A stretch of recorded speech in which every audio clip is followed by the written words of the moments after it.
මෙත් බුද්ධාභිවන්දනා සකල සත සසරින් මුදන්නට. හොඳයි සාදුකාරයක් දෙන්න කවුරුත්. නමස්කාරය කියමු අපි.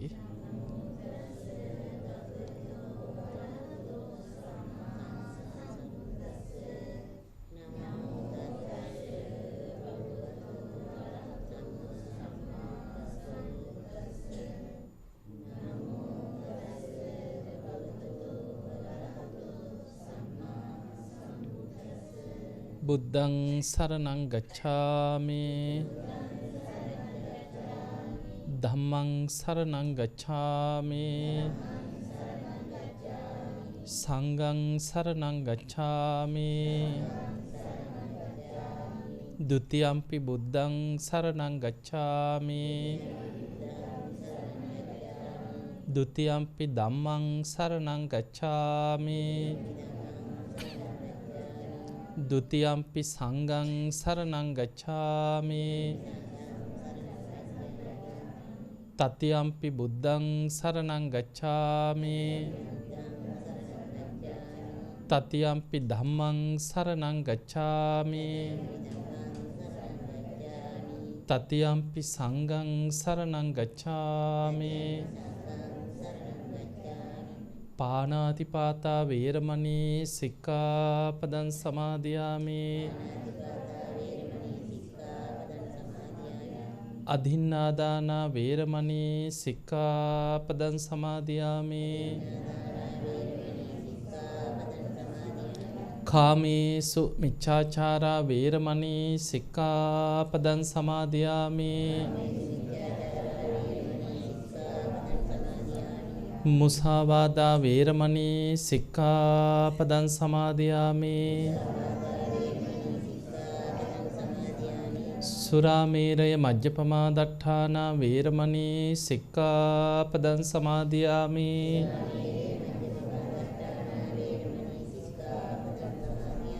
ติสรเนนะสัดถิงปัญจสีลังดัมมังสาธุกังสุรักขิตังคัตวาඅපමාදේන සම්පාදේත සාදු සාදු සමන්තා චක්කවාලේසු අත්‍රා ගච්ඡන්තු දේවතා සද්ධම්මං මුනි රාජස්ස සුනන්තු සග්ග මොක්ඛදං ධම්මසවන කාලෝ අයං බදන්තා ධම්මසවන කාලෝ අයං බදන්තා ධම්මසවන කාලෝ අයං බදන්තා නමෝ තස්ස භගවතු අරහතු සම්මා සම්බුද්දස්ස නමෝ තස්ස භගවතු අරහතු සම්මා සම්බුද්දස්ස නමෝ තස්ස භගවතු අරහතු සම්මා සම්බුද්දස්ස වාසනාවන්ත පින්වතුනි අද මේ පින්වත් හැම දෙනාමත් ඒ වගේම මේ සිල්මෑණියන් වහන්සේත් මේ පින්වතුන් බුත්තල පැලවත්ත ඒ ලිපිනේ පදිංචි මේ පින්වත් හැම දෙනාම කේ.ජී. නන්දාවති ඒ මෑණියන් ඇතුළු දරුවන් ඥාතීන් පවුලේ හිතයිසීන් සියලු දෙනා බොහෝ පිරිසක් එකතු කරගෙන හොරණ සීලස්වාරණ මේ පුණ්‍ය භූමියට පැමිණිලා අද දවසේ බොහෝ පින්කම් කරලා දාන ආදී පින්කම් සිදු කරගෙන ධර්ම දානමේ මහා පින්කමක් සිදු කරගන්න සූදානම් වෙන්නේ. පින අතර අග්‍රම පිනක් තමයි ධර්ම දානෙ. සබ්බ දානං ධම්ම දානං ජිනාති කියන. අපිට නොඑක් පින්කම් කරගන්න පුළුවන්. ආහාර පාන දන් දෙන්න පුළුවන්. නැති බැරි අයට පිහිට වෙනවා. කෑම බීම, ගෙවල් දොරවල්, ඉඩකඩම් නොඑක් බාහිර වස්තු අපිට දන් දෙන්න පුළුවන්. ඒ දන් දෙන දේවල් අතර අග්‍රම දානයක් වෙන්නේ ධර්ම දානය. බුදුරජාන් වහන්සේ උපමාවකට පෙන්නවා සතර පද ගාථාවකින් කෙනෙක් බණක් කියනවද. ඒකෙන් රැස් වෙන පින අහස උසට අටපිරිකර කන්දක් ගොඩ ගහලා පූජා කරනවට වඩා වැඩි පිනක් රැස් වෙනවා කියලා. ඇයි කෙනෙක් අටපිරිකරක් හරි පූජා කරන්නේ බණ පදයක් ඇහුවොත්? පින්පව් ගැන, කුසල් අකුසල් ගැන, හොඳ නරක ගැන අහලා දැනගත්ත කෙනා තමයි පිනක් කරන්න පෙළඹෙන්නේ. ඒ නිසා මේ ලෝකේ වටිනාම දේ තමයි බණපදයක් අහන එක. එහෙම බණපදයක් අහන්න ලැබෙන්නේ ලෝකේ අතිශයින්ම කලාතුරකින්. දැන්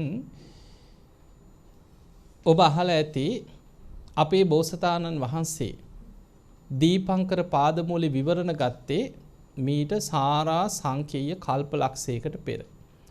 දැන් ওই වචනේ අපි අහලා තියෙනවනේ අපේ බෝසතාණන් වහන්සේ කොච්චර කාලයක් පාරමී පිරුවද කියලා අපි කතා කරනකොට ඔය සාරා සංකේය කල්පලක්ෂය ගැන අහලා තියෙනවා. පින්වතුනි ඒ කියන්නේ අසංකේය හතරකුත් තවත් කල්පලක්ෂයක්. අසංකේයයක් කියලා විස්තර කරන්නේ 1 වලින් 140ක් කියන අසංකේය. ඔක ලියන්නවත් පුළුවන්ද කියලා හිතන්න. නිකන් අපිට හිතා ගන්නවත් බෑ අසංකේය කියන්නේ කොච්චරද. ඕක ලියන්න ගියත් අපි වරද්ද ගන්නවා. 1.140ක් අසංකේය. ඒ වගේව හතරකුත් තවත් කල්ප ලක්ෂයක්. මහා කල්ප වලින් ඒ තරම් දීර්ඝ කාලයක් අපේ බෝසතාණන් වහන්සේ දාන සීල නෛෂ්ක්‍රම්‍ය ප්‍රඥා වීරිය කාන්ති සච්ච අදිඨාන කියන දස පාරමී ධර්ම සම්පූර්ණ කරගෙන ආවා.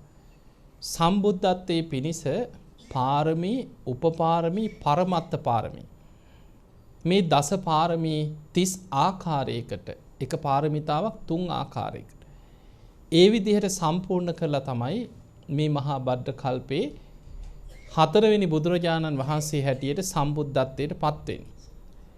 පින්තුනි ඔය එන කාලේ දැන් ඔය සාරා සංකේ කල්පලක්ෂය තුල මහා කල්ප වලින් අසංකේය හතරකුත් කල්ප ලක්ෂයක් තුල ලෝකේ පහළ වෙලා තියෙන බුදුවරු 24 නමයි. සූවිසි විවරණ ලැබුවා කියලා ඔබ අහලා ඇති. එතකොට අපිට පේනවා ලෝකේ බුදු කෙනෙක් පහළ වෙනවා කියන්නේ කොච්චර දුර්ලභද කියලා. මහා කල්ප අසංකේය බැගින් විටින් විට අවස්ථා 4ක් බුද්ධ ශූන්‍යව තිබිලා තියෙනවා. මහා කල්ප අසංකේය. අර කියපු 1.140 කල්ප වලින් බුද්ධ කියන වචනයක්වත් අහන්න නැහැ කියන. එතකොට ඒ වගේ කල්ප 100,000 ගණන් ගෙවිලා යනවා. දැන් ඔබ අහලා තියෙනවා මේ සත්බුදුරු ගැන අහලා තියෙනවා. අපි සත්බුදු වන්දනා සත්බුදු පින්කම් කරනවා. ඊළඟට සූවිසි බුද්ධ වන්දනා සූවිසි බුද්ධ පින්කම් කරනවා. අටවිසි බුද්ධ වන්දනාත් කරනවන්නේ. එතකොට එහෙම වෙන්නේ මෙහෙමයි.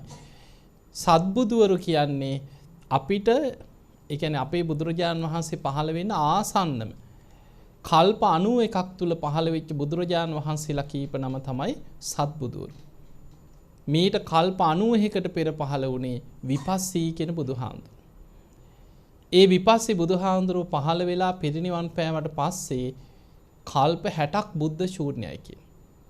මහා කල්ප 60ක් එක බුදු කෙනෙක්වත් නැහැ ලෝකේ. ඊට පස්සේ කල්පයක බුදුවරු දෙනමක් පහළ වුණා සිකී වෙස්සබෝ කියලා. සිකී බුදුහාමුදුරුවෝ පිරිනිවන් පහළ බොහෝ කාලයකට පස්සේ ආයි වෙස්සබෝ කියලා බුදු කෙනෙක් ඒ කල්පෙම පහළ වුණා.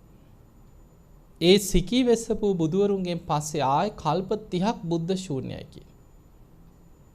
කල්ප 30ක් බුදු කෙනෙක් නැහැ. ඊට පස්සේ තමයි අපි මේ ඉන්න කල්පේ. මේ කල්පෙට කියන්නේ මහා බද්ද කල්පය කියලා. මේ මහා බද්ද කල්පයේ තුල බුදුවරු 5 නමක් පහළ වෙනවා. දැන් මේ වෙනකොටත් කකුසඳ කෝණාගමන කාශ්‍යප ගෞතම කියන දැන් බුදුවරු 4 නමක් පහළ වෙලා පිරිනිවන් පාලා ඉවරයි. යන්තම් අපිට ගෞතම බුදුහාඳුරෝ පිරිනිවන් පෑවත් තාම නිකන් ධර්මයේ අහන්න තියෙන ධර්මයේ තියෙන කාලෙක අපි දැන් ලෝකේ ඉන්නේ. එතකොට මේ මහා බද්ද කල්පේම ඊළඟ අන්තක් කල්පේ මෛත්‍රී බුදුහාඳුරෝ පහළ වෙනවා. ළඟ නෑ හැබැයි. එතනින් පස්සේ තියෙන්නේ අන්තක් කල්ප. දැන් මේ මහා කල්පයකට අන්තක් කල්ප 64 4ක් තියෙනවා කියන. දැන් අපි ඉන්නේ මහා බද්ද කල්පේ 4 වෙනි අන්තක් කල්පේ. එතනින් පස්සේ මෛත්‍රී බුදුහාඳුරන්ගෙන් පස්සේ අන්තක් කල්ප 59ක් බුද්ධ ශූන්‍යව යනවා. ගිහිල්ලා තමයි මේ මහා බද්ද කල්පේ විනාශ වෙන්න පටන් ගන්නේ. එතනින් පස්සේ ලෝක විනාශයක් විශ්වය විනාශ වෙලා ආයෙමත් පෘථුවියක් හැදෙනවා. එතනින් එහාට කල්ප කීයක් බුද්ධ ශූන්‍යයිද කියලා අපි දන්නේ.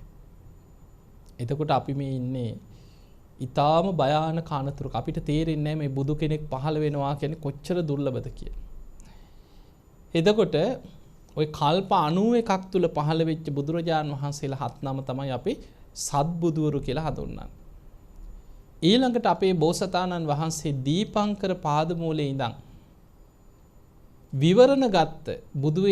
විවරණ ගත්ත බුදුරජාණන් වහන්සේලා තමයි සාරා සංඛේ කල්ප ලක්ෂය තුල පහළ වෙච්ච සූවිසි බුදුවරු කියලා හඳුන්වනවා. ඒතකොට බුදුරජාණන් වහන්සේලා 24 නමයි අපේ බුදුහාඳුරොත් එක්ක 25යි. ඊළඟට අපේ බුදුරජාණන් වහන්සේ විවරණ ගත්ත ඒ කල්පේ බුදුවරු 4 නමක් පහළ වුණා කියන. තණ්හංකර, මේදංකර, සරණංකර, දීපංකර කියලා 4 නමක් පහළ වෙනවා. ඒ 4 නමගෙන් 4 වෙනි බුදුහාඳුරන්ගෙන් තමයි විවරණ ගන්න. දීපංකර බුදුහාඳුරන්. එතකොට ඊට කලින් පහළ වෙච්ච 3 නමත් එකතු කරපුවාම තමයි 28ක් වෙන්නේ. එහෙම තමයි 8 බුදුවරු ගැන අපි ඔය 8 බුද්ධ වන්දනා පින්කම් කරන්නේ. එතකොට අපිට මේ කොයි විදිහට බැලුවත් මේ ලෝකේ බුදු කෙනෙක් පහළ වෙනවා කියලා කියන්නේ අතිශයින්ම කලාතුරකින් වෙන දෙයක්. එතකොට අපිට දැන් අපි කාටත් ප්‍රශ්න තියෙනවනේ මේ බණ ඇහුවටනේ. ජීවිතේ කොච්චර ප්‍රශ්න නැද්ද? හැබැයි මොන ප්‍රශ්න මොන කරදර මොන ගැටලු අපිට තිබුණත් අපි ධර්මයේ තුලින් ලෝකෙ දිහා බලනකොට අපි අද ලෝකේ ඉන්න වාසනාවන්තම පිරිසක්. ඇයි බණ පදයක් අහන්නේ? දැන් බලන්න ලෝකේ ජනගහනය කෝටි 700කට එහා. මේ මනුස්ස ජීවිත ලැබලා ජීවත් වෙන පිරිස කෝටි 700කට වැඩි. ඔය අතරින් බණ පදයක් අහන්න පිනක් තියෙන කීයෙන් කී දෙනාද කියලා බලන්න. යන්තම් හරි අනේ පිනක් කරගන්න ඕනේ. මේක පින මේක පව කියලා පින්පව් දන්නේ නැති කොච්චර ඉන්නවද මිනිස්සු? කොච්චර දෙවියන් ළඟට යන්න කියලා මහා පව්කම් කර කර අපරාධ කර කර ජීවත් වෙන මිනිස්සු කොච්චර ඉන්නවද? ඔය අතරින් අපිට පින්පව් ගැන කුසල් අකුසල් ගැන හොඳ නරක ගැන අහලා සම්මා දිට්ඨිය ගැන තේරුම් අරගෙන අපිට පුළුවන් විදිහට ධර්මයේ පිහිටලා ගුණයක් පුරා ගන්න වාසනාවක් ලැබුණා. බුදුරජාණන් වහන්සේ නමක් සරණ යන්න ලැබුණා. මේ ලෝකේ පළවෙනිම ලාභේ තමයි බුදුන් සරණ යන්න ලැබෙන එක. ඒක ලාභයක් අපිට. සද්ධා ලාභය කියන්නේ ඒකට. එතකොට මෙන්න මේ බුදුන් සරණ ගියාට පස්සේ අපි දක්ෂ වෙන්නට ඕනේ අපිට සුගතියක යන්න තියෙන ප්‍රධානම දේ බුදුන් සරණ යන එක. අපිට ඒ සද්ධාවම ඇති හරියට හිත පිහිටව ගත සුගතියක යන්න. දැන් පින්වතුනි ධර්මයේ සඳහන් වෙනවා එක ගමක් ගැන තියෙනවා නාදිකා කියලා ගමක්. අපේ බුදුරජාණන් වහන්සේ ආනන්ද හාමුදුරුවෝ එක්ක චාරිකාවේ වඩිනකොට ওই නාදිකා කියන ගම හරහා වඩිනවා. එහෙම වඩිනකොට ඒ ගමේ හිටපු මිනිස්සු 100,000 ගාණක් මැරිලා. ගම නිකන් මිනිස්සුන්ගෙන් ශූන්‍ය වෙලා කාන්තාරයක් වගේ වෙලා. හැබැයි බුදුරජාණන් වහන්සේ බුදු වෙලා වැඩ හිටිය මුල් කාලේ ඒ ගමේ වැඩ ඉඳලත් තියෙනවා. ඒ ගමේ හරහා වඩිනකොට බණ අහපු බොහෝ පිරිසක් ගැන විස්තර තියෙනවා. පිරිනිවන් පාන්න ආසන්න කාලේ බුදුරජාණන් වහන්සේදා ආනන්ද හාමුදුරුවොත් එක්ක ඔය ගම හරහා වඩිනවා. වඩිනකොට ආනන්ද හාමුදුරුවන්ට මේ ගම දිහා බලලා බුදුරජාණන් වහන්සේට කියනවා අනේ ස්වාමීනි භාග්‍යතුන් වහන්සේ බලන්න ඉස්සර බොහෝ පිරිසක් ජීවත් වෙච්ච මේ ගම අද විශාල විපතකින් විනාශ වෙලා. මොකද්ද විපත ගැන නැහැ. සමහරට භූමිකම්පාවක්ද එක්ක වෙන මොකක් හරි වසංගත රෝගයක්ද මොකද්ද කියලා විපත ගැන නැහැ. විපතකින් ගම විනාශ වෙලා. එතකොට ආනන්ද හාමුදුරුවෝ අහනවා ස්වාමීනි භාග්‍යතුන් වහන්සේ මේ ගමේ ඒ කාලේ හිටියා මේ වගේ සිල්වත් ගුණවත් භික්ෂුන් වහන්සේලා වැඩ හිටියා. උන්වහන්සේලාත් මේ විපතෙන් මිය ගිහිල්ලා. භික්ෂුණීන් වහන්සේලා හිටියා. ඒ අයත් මේ විපතෙන් මැරිලා. ඊළඟට බොහොම සද්ධාවන්ත උපාසක උපාසිකාවෝ හිටියා. ඒ අයත් මැරිලා. ස්වාමීනි භාග්‍යතුන් වහන්සේ ඒ අය කොහෙද ඉපදුනේ කියලා ඇහුවා. එතකොට බුදුරජාණන් වහන්සේ බුදු ඇසින් බලලා කියනවා ආනන්ද මේ ගමේ ඒ කාලේ හිටපු මේ නම් ඇති ස්වාමීන් වහන්සේලා මේ වෙනකොට බොහෝ පිරිසක් පිරිනිවන් පාලා කියන. ඒ විපතෙන් පිරිනිවන් පෑවා කියන. අනාගාමි වෙච්ච අය සුද්ධාවාස බ්‍රහ්ම ලෝකවල ඉපදිලා කියන. එතකොට ආනන්ද හාමුදුරුවෝ අහනවා ස්වාමීනි භාග්‍යතුන් වහන්සේ මේ ගමේ වැඩ හිටියා මේ වගේ ස්වාමීන් වහන්සේලා. ඒ අයත් මේ විපතෙන් මැරිලා. එතකොට මේ වගේ භික්ෂුණීන් වහන්සේලා හිටියේ ඒ අයත් මැරිලා. කොහෙද ඉපදුනේ? මේ වගේ ගිහි ශ්‍රාවකයෝ හිටිය ඔක්කොම මැරිලා. කොහෙද ඉපදුනේ කියලා අහන. දැන් ඒ වෙලේ බුදුරජාණන් වහන්සේ බුදු ඇසින් බලලා කියනවා ආනන්ද ඔබ ඔය කියන ඒ ස්වාමීන් වහන්සේලා පිරිනිවන් පෑවා කියන. සමහරු අනාගාමී වෙලා සුද්ධාවාස බඹලෝ ඉපදුනා කියන. ඒ අතර සමහර භික්ෂුණීන් වහන්සේලාත් පිරිනිවන් පෑව සමහරු සුද්ධාවාස බ්‍රහ්ම ලෝකවල සමහරු දිව්‍ය ලෝකවල ඉපදුනා කියන. ඊළඟට ඉතින් ආනන්ද හාමුදුරු ටික දුරක් යනකොට ආයි අහනවා ස්වාමීනි මේ ගමේ මේ වගේ උපාසකෙක් හිටියා. ඒ කාලේ අපිට දන් පැන් දීපු උපාසිකාවක් හිටියේ. ඒ අයත් මැරිලලු. කොහෙද ඉපදුනේ කියලා අහන. ඉතින් බුදුරජාණන් වහන්සේ කියනවා ආනන්ද ඒ අය දිව්‍ය ලෝකේ දැන් තව්තිසාවි තුසිතේ ඔහොම කියලා ඊළඟට බුදුරජාණන් වහන්සේ වදාලා ආනන්ද ඔය මැරෙන කෙනා කොහෙද ඉපදුනේ කියලා තථාගතයන් වහන්සේ වෙහෙසවන්න එපා කිව්වා. බුදුරජාණන් වහන්සේ ඒ ගමේ මියගිය සියලු දෙනා ගැන එකවරම බුදු වැසින් බැලුවා. බලලා බුදුරජාණන් වහන්සේ වදාලා ආනන්ද මේ විපතෙන් මැරිච්ච මිනිස්සු අතර 500කට වැඩි කිව්වා සෝවාන් ඵලයට පත්වෙච්ච මිනිස්සු ගමේ හිටපු අය. ඒ ඔක්කොම දැන් දිව්‍ය ලෝකවල ඉපදිලා කිව්වා. 90කට ආසන්නයි කීවා ගිහි ජීවිත ගත කරගෙන හිටපු සකදාගාමි වෙච්ච අය. ඒ අයත් දැන් දිව්‍ය ලෝකවල ඉපදිලා කිව්වා. අනාගාමි වෙච්ච 50ක් විතර මේ ගමේ ජීවත් වෙලා තියෙනවා. ඒ අය සුද්ධාවාස බඹලව ඉපදිලා ආනන්ද ඒ අය එහෙදි පිරිනිවන් පානවා කිව්වා. ඊළඟට බුදුරජාණන් වහන්සේ වදාලා ආනන්ද ඔය විතරක් නෙමෙයි මේ විපතේදී යම් කිසි කෙනෙකුට බුදුරජාණන් වහන්සේ ගැන සද්ධා මාත්‍රයක් ප්‍රේම මාත්‍රයක් බලවත් කරගන්න පුළුවන් වුණා නම් සබ්බේතේ සග්ග පරායනෝ ඒ සියලු දෙනා සුගතිගාමි වෙලා කිව්වා. මයි සද්ධා මත්තම් ප්‍රේම මත්තම් සබ්බේතේ සග්ග පරායනෝ. එතකොට බලන්න අනිත් අය ගැන කතාවක් නෑ. ඒ අය ඉතින් කොහේ හරි අපාය වල වැටෙන්නේ නැති මැරිච්ච අය.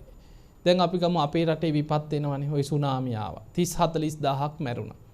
අපිට මේ මැරිච්ච අය ගැන ඔහොම කියන්න පුළුවන්ද? එතකොට එක්ක නාය ගිහිලා ඔන්න 100 ගාණක් මිනිස්සු මැරෙනවා. මොකක් හරි විපතකින් මොනෙන් හරි මිනිස්සු මැරෙනවා 100,000 ගණන්. එතකොට අපිට කවදාවත් මේ අය සුගතිය ගියානේ මේ අය සුගතිය ඇති කියලා අපිට එහෙම හිත හදාගන්න බෑ. මොකද අපිට පේනවා ධර්මයක් තුල හරියට පිහිටලා නැහැ. අඩුම ගානේ මාර්ගඵල නැතත් බුදුරජාණන් වහන්සේ පෙන්නවා මයි සද්ධා මත්තම් ප්‍රේම මත්තම් සබ්බීතේ සග්ග පරායන. හිතේ මරණ මංචකේ අපිට සද්ධා මාත්‍රයක් ප්‍රේම මාත්‍රයක් බලවත් කරන්න පුළුවන් නම් ඒ සියලු දෙනා සුගතිගාමි වෙනවා කියලා. ඔන්න ඕක හරි වැදගත්.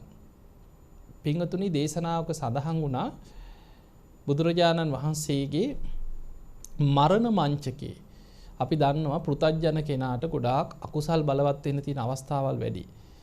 එතකොට මරණ මංචකයේ කෙනෙක් බුදු ගුණ ගැන හිත පිහිටෙව්වොත් කරපු දහසක් අකුසල් යටපත් වෙලා ඒ බුදු ගුණ මානසිකාරයේ හිතේ බලවත් වෙනවා කියලා. සද්ධාව මතුවලා එනවා. ආසන්න කුසලයක් හැටියට අකුසල් යටපත් කරන්න තියෙන ප්‍රබලම කුසලයේ තමයි බුදු ගුණ මානසිකාරය.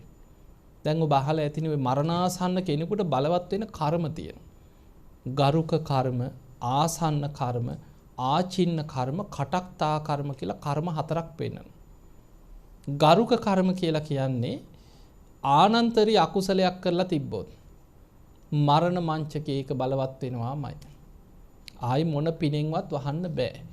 දැන් අජාසත් රජුරෝ ගැන හිතන්න. තමන්ගේ පියා මරලා පීට්ටුව ඝාතන අකුසලයක් කරා. ඊට පස්සේ වැඩේ වැරදුනාට පස්සේ මොලේ පෑදුන්නේ නැද්ද? ඊට පස්සේ බුදුරජාණන් වහන්සේ මුණ ගැහෙන් මුලින් බුදුහාඳුරන්ටත් හතුරුකම් කරා. ওই දුනු ශිල්පීන් යොදවලා දේවදත්ත හාමුදුරුවොත් එක්ක බුදුහාඳුරුව මරන්න සැලසුම් කරා. නාලාගිරි යතා කාගේද? අජාසත් රජුරුවන්ගේ. දේවදත්තට ඇත්තු හිටියේ නැහැ. එතකොට බුදුහාඳුරන්ට මුලින් හතුරුකම් කරා. පස්සේ තමන්ට තේරුණා බුදුරජාණන් වහන්සේ හරි මේ දේවදත්තයි වැරදි. අනේ මට වැරදුනා කියලා තේරුණා. හැබැයි එහෙම තේරෙනකොට වෙන්න ඕන ඔක්කොම විනාශ වෙලා ඉවරයි. ආනන්තරී අකුසලයේ කියන්නේ ආයි නිවැරදි කරගන්න පුළුවන් එකක් නෙමෙයි ජීවිතේ. ඒ නිසා අන්තිමට රජ්ජුරුව පුදුම සද්ධාාවක්. දවස ගානි බුදුහාමුදුර හම්බෙන්න දවසට 2-3 වතාව වෙනවා. අඬලා හිත හදාගන්නවා. බුදුරජාන් වහන්සේ අජාසත් රජ්ජුරුවන්ටම දේශනා කරපු දේශන ගොඩක් තියෙනවා. අන්තිමට බුදුරජාණන් වහන්සේ පිරිනිවන් පෑවා කියලා දැනගනිද්දි 3 වතාවක් සිහිසුන් වුණා කියන. බේත් ඔරු 3ක බස්සලා තමයි පිරිනිවන් පෑවා කියන පණවිඩේ රාජකීය වෛද්‍යවරු දැනුම් දෙන්නේ. එතකොට හිතන්න කොච්චර සද්ධාාවක් තිබිලාද කියලා. අවසානයේ බුදුරජාණන් වහන්සේගේ ධාතුන් වහන්සේලා ද්‍රෝණයක් අජාසත් රජුරවන්ට ලැබුණා. දැන් බලන්න වෙන කෙනෙක් නම් දෙයිද? බුදුහාඳුරන්ගේ ධාතුන් වහන්සේලා බෙදලා දෙනකොට බුදුහාඳුරන්ගේ නෑදෑයන්ට ශාක්‍ය වංශිකයන්ට ලැබුණේ ද්‍රෝණයයි. හරියටම බුදු සිරුරේ ධාතුන් වහන්සේලාගෙන් 8න් එකයි. කෝලිය වංශිකයෝ කියන්නේ බුදුහාඳුරන්ගේ අම්මගේ පැත්තේ නෑදෑයෝ. ශාක්‍ය කෝලියනේ. ඒ අයට ලැබුණේ ද්‍රෝණයයි. අජාසත් රජුරවන්ට ධාතුන් වහන්සේලා ද්‍රෝණයක්ම රහතන් වහන්සේලා මැදිහත් වෙලා දුන්නා. දැන් වෙන කෙනෙක් නම් මේ බුදුහාමුදුරන්ට හතුරුකම් කරපු මිනිහනේ. මේ අම්මා තමන්ගේ තාත්තා මරපු බිම්බිසාර රජුරවන්ට වද දීලා පළවෙනිම ආරාමය හැදුවේ කවුද? බිම්බිසාර රජු. වේලුවනේ හදලා ශාසනයට පූජා කරපු රජුරවන්ව මරපු එකාට දෙන්න එපා කියලා නවත්තනවා නේ. දුන්නා. මොකද ඒ රජුරෝ ඒ තරම් සද්ධාවන්තයි. අවසානයේ අජාසත් රජුරෝ තමයි පළවෙනි ධර්ම සංගායනාව කරවන්නේ. 500ක් රහතන් වහන්සේලා එකතු කරලා ධර්ම සංගායනාවක් කරා. එතකොට අදටත් අපිට මේ ධර්මයේ බලවත් උනේ, අදටත් මේ ධර්මය අපි කතා කරන්නේ බුදුහාමුදුරුවෝ පිරිනිවන් පාලා මාස 3ක් යනකොට අජාසත් රජුරුවන්ගේ රාජ්‍ය අනුග්‍රහයෙන් තමයි සප්තපරණී ගුහාව ඉදිරිපිට පළවෙනි ධර්ම සංගායනාව කළා, ධර්මයේ ස්ථාපිත කළා දුන්නේ. එතකොට හැබැයි ඉතින් අජාසත් රජුරුව අද කොහෙද? ධර්ම සංගායනා කරත් කොච්චර සද්ධාවෙන් ධාතුන් වහන්සේලා ද්‍රෝණයකට චෛත්‍යයක් හදලා වැඳ වැඳා පින් කරා. ඒ වුණාට අද කොහෙද? අපායේ. කල්පයක් අපායේ කියන. ඇයි? ආනන්තරී අකුසලයේ වගේ භයානකයි. ආනන්තරී අකුසලයේ කියන්නේ ආයි පිනකින් වහන්න පුළුවන් එකක් නෙමෙයි. ඒවට ධර්මයේ කියන්නේ ගරුක කර්ම. පිනකින් වහන්න බෑ ඒක. ඒකාන්තයෙන් විපාක දෙනවා. ඊළඟ ජීවිතේ කල්පයක් විපාක දීලම තමයි අවසන් වෙන්නේ. එතකොට කලාතුරකින් ඉතින් අද ඒ වගේ පව්කාරයෙක් ඉන්නේ නේ. තමන්ගේ අම්මා මැරීම, තාත්තා මැරීම, ඊළඟට රහතන් වහන්සේ නමකගේ ජීවිතයක් නැති කිරීම, සංඝ බේදයක ගිහියන්ට කරන්න පොයි නිකන් කේලම් කියලා හාමුදුරු බිඳෝන එක අකුසලයක් තමයි. සංඝ බේදේ කියන අකුසලේ එහෙම එකක් නෙමෙයි. ඒකේ තියෙන්නේ උපසම්පදා ස්වාමීන් වහන්සේ නමකට තමයි පොයේ සීමාවක් තුළ ධර්මයට විරුද්ධ, අධර්මවාදී, අවිනයවාදී කරුණු පදනම් කරගෙන තමන් එකට පෝය කරන සංඝයාගෙන් පිරිසක් වෙනම කඩා ගන්න. එහෙම සංඝ පිරිසක් වෙන් කර ගන්නකොට එතන ඉන්න ධර්මදර විනයදර වික්ත ප්‍රතිඵල භික්ෂුවක් 3 පාරක් කියන්නත් ඕනේ. ඔබ මේක කරන්න එපා, සංඝ බේදයට අහු වෙනවා. ඔබ මේක කරන්න එපා, ඔබේ අදහස ධර්මයට විනයට විරුද්ධයි. ඔබ මේක කරොත් සංඝ බේදේ වෙනවා. 3 පාරක් කියනවා. කියද්දිත් පිළිගන්නේ නැතුව සංඝයා වෙන් කරගෙන අරගෙන ගියොත් සංඝ බේදයක් නෙමෙයි, ඒකට වෙන්නේ සංඝාදිශේෂ කියලා ආපත්‍යක් වෙනවා. හැබැයි ඒ සංඝයා එකතු කරගෙන එකම පොයි සීමාවේ වෙන වෙනම පොය කරනවා. එහෙම පොය කර්මයක් කරපු ගමන් සංඝ බේද වෙනවා. එහෙම තමයි සංඝ බේද ගැන තියෙන්නේ. එතකොට ගිහියෙකුට ඒක කරන්න පුළුවන් කමක් නැහැ. බුදුරජාණන් වහන්සේගේ ලේසොලවන්නත් උන්වහන්සේත් අද පිරිනිවන් පාලානේ. එතකොට අද වර්තමානයේ ගොඩාක් දුරට ඔය අම්මා තාත්තා මරණ පව්කාරයෝ ගැන අහන්න තියෙනවන්නේ. කලාතුරකින් එහෙම පව්කාරයෝ ගැන අහන්න තියෙනවා. එතකොට අජාසත් රජුරු අද අපායේ. හැබැයි මතක තියාගන්න, රජුරු අරතරම් බලවත් අකුසලයක් කරලා අපායේ වැටුණත් අර බුදුහාමුදුරුවෝ ගැන අන්තිම කාලේ හිත පහදවාගෙන කරපු පින් ටික නැති වෙනවද? අපායේ අකුසලයේ ගෙවලා අවසන් වෙනකොට උඩට ඇවිල්ලා මනුස්ස ජීවිතයක් ලබලා සත්තිස්සර කියලා පසීබුදු කෙනෙක් වෙනවා කියන. ඒ තරම් බලවත් පින් ගොඩක් කරගෙනයි අපායට වැටුනේ. අපායේ අකුසලයේ ගෙවලා ඉවර වෙනකොට අර පින මතුවෙන උඩට ඇවිල්ලා. ඒ නිසා මතක, මේ පාරමී පුරාගෙන ආවත් අකුසලයක් වුණොත් අපායේ යන්න ගිහිල්ලා තමයි එන්න වෙන්නේ. දැන් මුගලන් හාමුදුරුවොත් එහෙම ආපු කෙනෙක්. මුගලන් මහරහතන් වහන්සේ අගසව් තනතුරක් ලබන්න අසංඛේයකුත් කල්පලක්ෂයක් පෙරම් පිරුවා. එච්චර පින් කරගෙන ඇවිල්ලා කකුසඳ බුදුහාමුදුරන්ගේ කාලේ දුසී මාරය වෙලා ඉපදුනේ මුගලන් හාමුදුරු කියලා. කාම ලෝකෙම අධිපතිය දුසී මාරයා වෙලා ඉපදුනා. ඒ කාලේ කකුසඳ බුදුහාඳුරන්ට හිරිහැර කරා කියන. බුදුහාඳුරන්ගේ ශ්‍රාවකයන්ට හිරිහැර කරා. ඒ විතරක් නෙමෙයි දවසක් බුදුහාඳුරු අගසව් දෙනමත් එක්ක පිණ්ඩපාත යනකොට දුසී මාරයා පාරායිනේ හිටපු ළමයෙකුට ආවේශ වෙලා ගලක් අරගෙන ගැහුව අගසව් කෙනෙකුට. ඒ ගල ගිහිල්ලා අගසව් කෙනෙක්ගේ ඔළුවේ වැදිලා ඔළුව පැලිලා ලේ ගැලුවා කියන. එතකොට බුදුරජාණන් වහන්සේ හැරිලා බලනවා පාපී මාරය නුඹ සීමාව ඉක්මවා ගියා නේද කියලා ඇහුවා. එහෙම අහනකොටම අර දුසී මාරයා මාර බවින් චුත වෙලා චපස් ආයතනික කියලා නිරේකට වැටුණා කියන අපායේ. ඒ අපායේ පැහිලා චපස් ආයතනික කියන්නේ ආයතන 6ට මේ ඇස කන නාසය දිවකය මනස කියන ආයතන 6ටම අධික දුක් වේදනා ඇති අපායක් කියන. ඒ අපායේ පැහිලා ඒ අකුසලයේ ගෙවලා තමයි උඩට ඇවිල්ලා අපේ බුද්ධ ශාසනය අගසවුනේ. එතකොට මේ කල්පේම කකුසඳ කියන්නේ මුලින් පහළ වෙච්ච බුදුහාඳුර. කකුසඳ කෝණාගමන කාශ්‍යප ගෞතමන. එතකොට කකුසඳ බුදුහාඳුරන් කාලේ දුසී මාරයා වෙලා අපායෙත් ගිහිල්ලා ඒක ගෙවලා තමයි උඩට ඇවිල්ලා අගසව් වෙන්න පුළුවන් උනේ. ඒ නිසා මතක තියාගන්න කොච්චර පින් කර කර හිටියත් අපායගාමී අකුසලයක් වුණොත් අපායෙත් ගිහිල්ලා තමයි ආයෙ ඇවිල්ලා පිනේ විපාක ලැබෙන්නේ. ඒ නිසා අකුසල් වලින් වළකින්න. ගරුක කර්ම ගැන කීවේ. ආනන්තරී අකුසලයක් වෙලා තිබ්බොත් ඒ කාන්තෙන් විපාක ලැබෙනවාමයි. ඊළඟ කර්ම තමයි අපිට තියෙන අවදානම්ම කර්ම. ඒ තමයි ආසන්න කර්ම. ආසන්න කර්ම කියන්නේ ඒක කොටස් දෙකකට බෙදෙනවා. ආසන්න කුසල් ආසන්න අකුසල් කියලා. ආසන්න කුසල් කියලා කියන්නේ අකුසල් කරපු කෙනෙකුට වුණත් මරණ මංචකයේ කරපු අකුසල් යටපත් වෙලා පිනක් මතුවෙන්න පුළුවන් මරණ මංචකේ. දැන් අපි ගමු කෙනෙකුට මරණ මංචකේ දැන් ওই දේශනාවල තියෙනවා ධනංජානි කියලා පව්කාරයෙක් ගැන. ඉන්නකම් අකුසල් කර කර හිටියා. හැබැයි මරණ මංචකේ සාරිපුත්ත හාමුදුරුව තමයි ළඟට යන්නේ. සාරිපුත්ත හාමුදුරුව හිත පිහිටෝලා. සාරිපුත්ත හාමුදුරුව යනකොට ධනංජානීට ගිනි දැල් පෙවුණා කියන.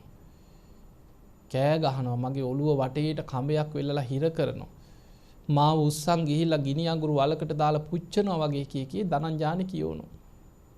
ඒත් සාරිපුත්ත හාමුදුරුව හිත පිහිටෝලා බණ කියලා අර අකුසල යටපත් වෙන හැටියට ධර්මයේ මෙනෙහි කරවලා ධනංජානීට සුගති යන්න උපකාර කරා. මේක තියෙන ධනංජානි කියලා සූත්‍රය. මරණ මංචකේ අකුසල යටපත් වෙලා පින මතුවෙලා සුගතිය ගියා.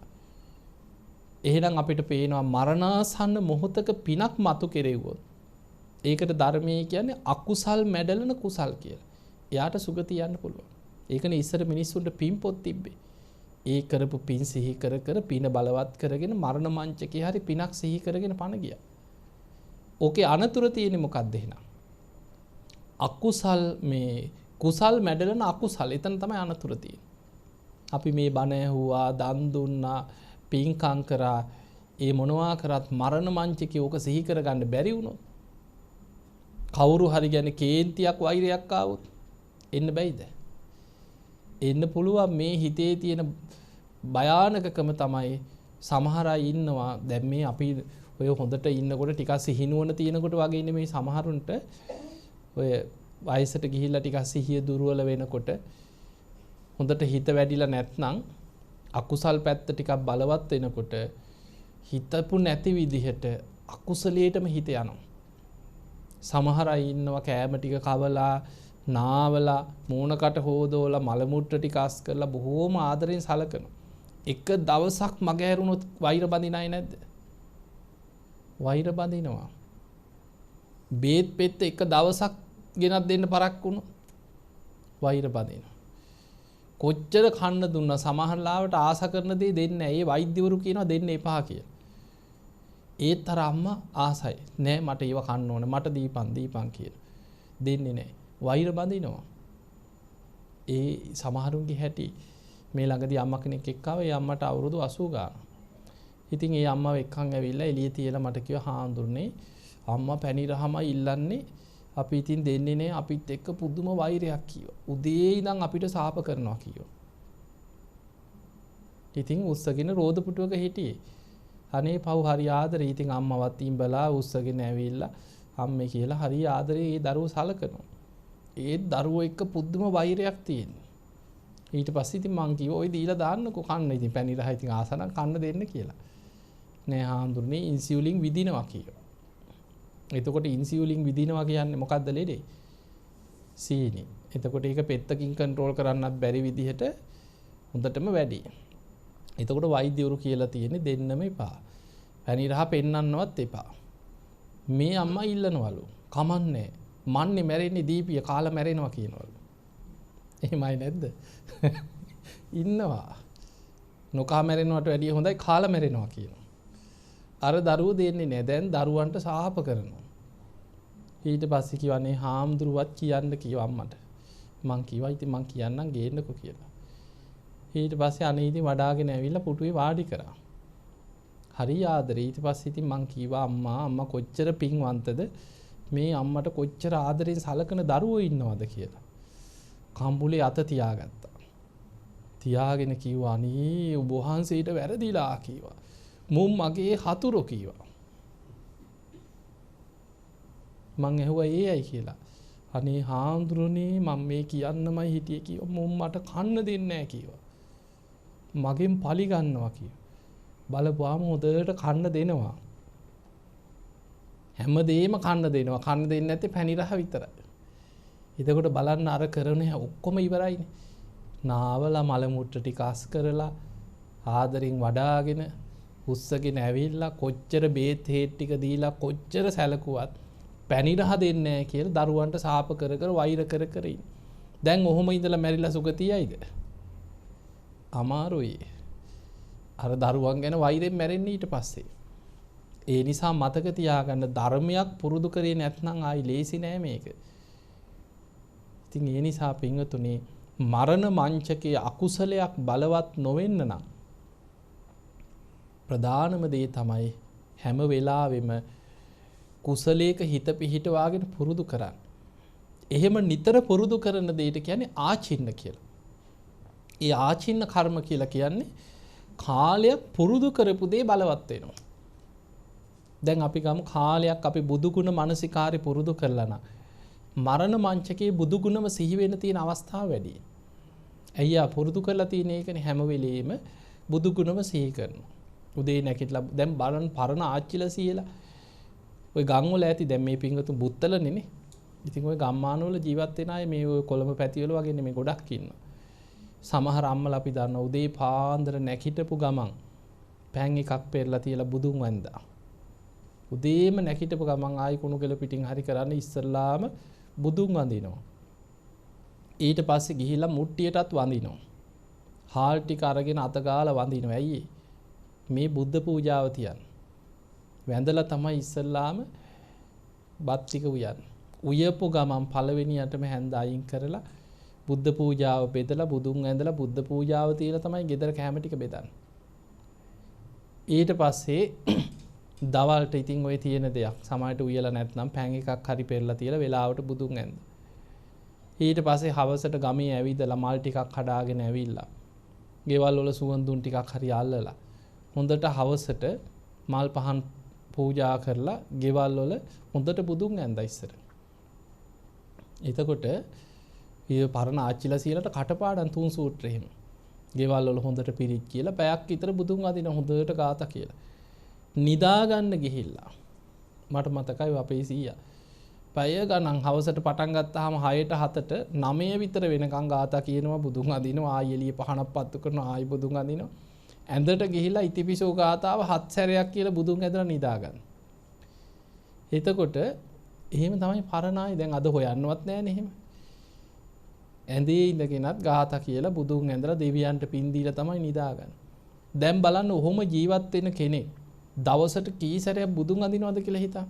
උදේ නැගිටපු වෙලේ ඉඳන් බුද්ධ පූජාව තියෙනවා බුදුන් අඳිනවා. කී සැරයක් බුදු ගුණ සිහි වෙනවද? එහෙම කෙනෙකුට කනට කරලා මරණ මංචකේ බුදු ගුණ ටික කිව්වත් අනේ සාදු සාදු කියලා වැඳ ගන්න. අපි දන්නවා අපි ගොඩාක් මරණාසන්න අය ළඟට ගිහින් තියෙනවා. පණ යනකොට අපි ඉඳලා තියෙනවා. අපිට වෙන ලොකු දෙයක් කරන්න බෑ. මොකද වර්තමානයේ දැන් අපි ගමු ඔය අනිත්‍ය සිහි කරලා හොඳට භාවනා වඩලා හොඳට විදර්ශනා වඩපු කෙනෙකුට තමයි අපිට කනට කරලා හරි මේ ඇස අනිත්‍යයි. කන අනිත්‍යයි. ඇහි හටගන්න විඥානය අනිත්‍යයි. අනිත්‍ය වශයෙන් බලන්න කියලා අපිට හිත පිහිටවන්න පුළුවන් අනිත්‍ය වඩපු කෙනෙකුට. දැන් අපි හිතමු මේ මොකුත් ගැඹුරු ධර්මයක් දන්නේ නැතුව පටිච්ච සම්පදාය ගැන පංච උපාදානස්කන්ධය ගැන අනිත්‍ය ගැන දන්නේ නැති කෙනෙකුට අපි මේ මරණාසන්න වෙලාවේ ගිහිලා අනිත්‍ය ගැන කියලා හිත පිහිටවයිද? අමාරුයි.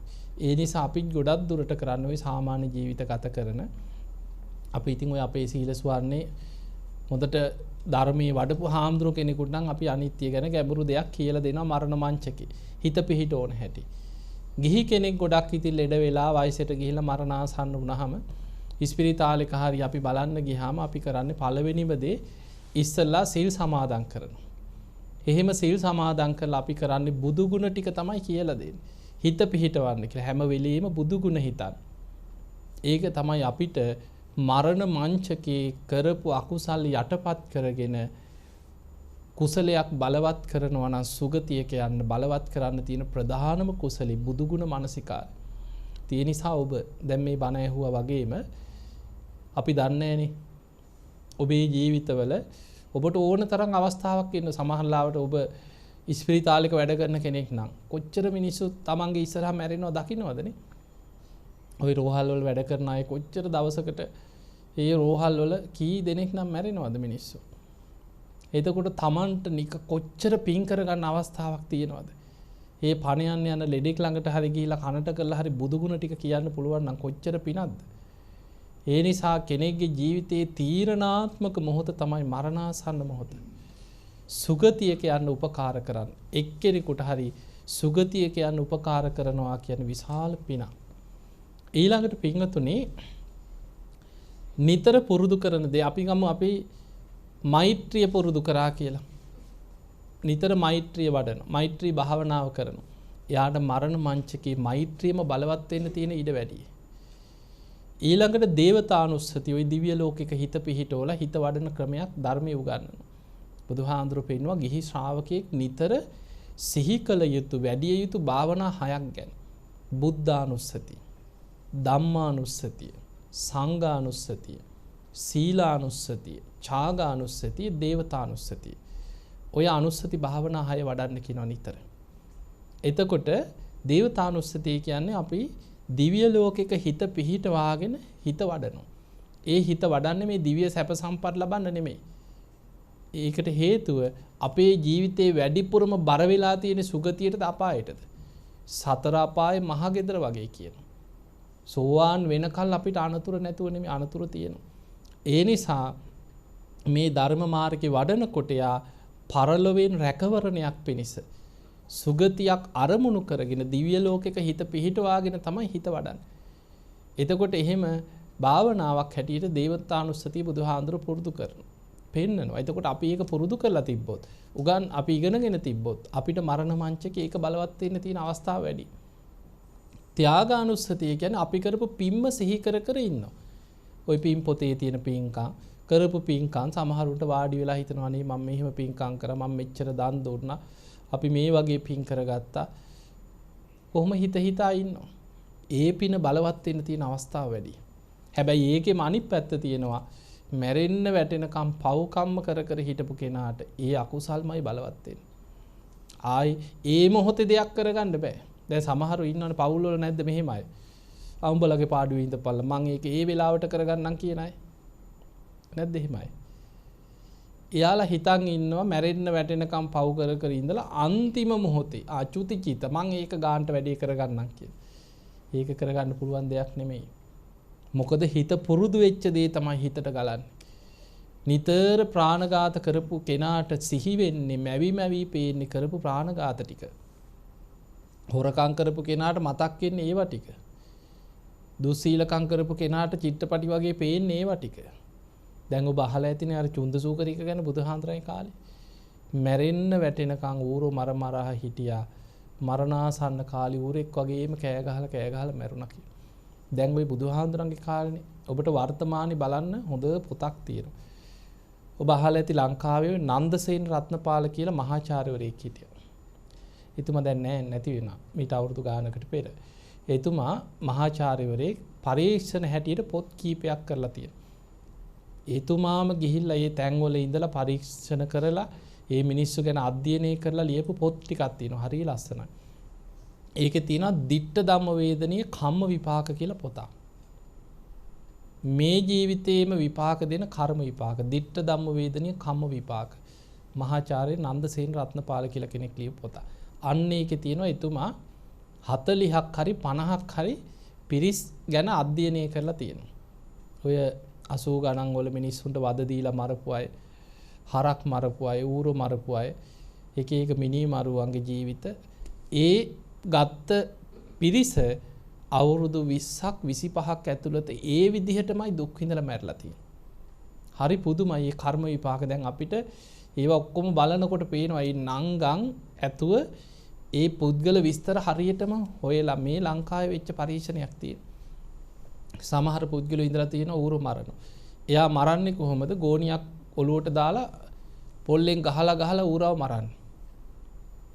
ඊට අවුරුදු 5කට විතර පස්සේ මේ මිනිස්සයා යනකොට සමහර ලාවට වෙන මිනිහෙකුට ගහන්න ඉඳලා තියෙන්නේ. අර මිනිස්සයා යනකොට එකපාරට ඇවිල්ලා ගෝණියක් දාලා තමයි මේ මිනිහට පොළු වලින් ගහලා මරලා දාලා තියෙන්නේ.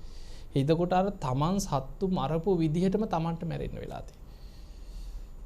ඒ වගේ සමහර පුදුම විස්තර තියෙන එක. අපිට හිතෙනවා මේ සමාජෙ එහෙමයි ඉන්නවද කියලා. එතකොට ඒ කියන්නේ සමහර අය ඉඳලා තියෙනවා එතුමා ගිහිල්ලා S2කට දැකපු ඒවා තියෙන ඔය සමහර හරක් මරන තැන්වල සමහර මිනිස්සු ඉන්නවා කියනවා කන්න කැමති හරකගේ දිව.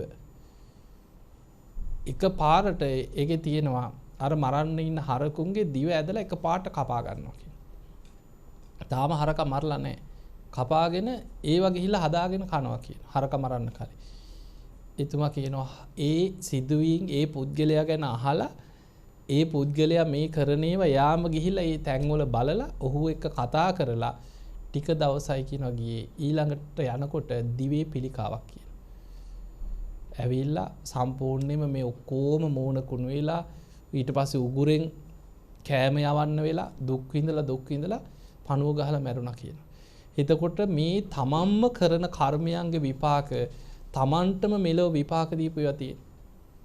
ඒ නිසා පින්වතුනි කර්ම විපාක ගැන හිතලා ධර්මයේ දියුණු කරගන්න. ඉතින් අපිට මේ ලැබිලා තියෙන බුද්ධ ශාසනයක් ලැබුණා කියන්නේ මහා පුදුම පිනක් මේ. මේකට කියන්නේ පුබ්බේච කත පුඤ්ඤතා. පතිරූපදේශ වාසෝච පුබ්බේච කත පුඤ්ඤතා. අද අපිට පින් කරගන්න පුළුවන්. දැන් අද බුදුහාඳුරෝ පහළ වෙච්ච දඹදිව ඉපදුනත් මෙහෙම පින් කරගන්න නෑ අද. අපේ රටේ මොන ප්‍රශ්න මොන කරදර මොන විපත් තිබ්බත් ධර්මයේ තියෙනවන්නේ. එතකොට පින් කරගන්න තියෙන දැන් ඔබට බුත්තල කියන්නේ මේ පැත්තේ කතරගම ළඟයි ඉන්නේ. බුදුරජාණන් වහන්සේ 500ක් රහතන් වහන්සේලා එක්ක වැඩම කරපු තැන. උන්වහන්සේ වැඩ ඉඳලා දහම් දෙසපු තැන.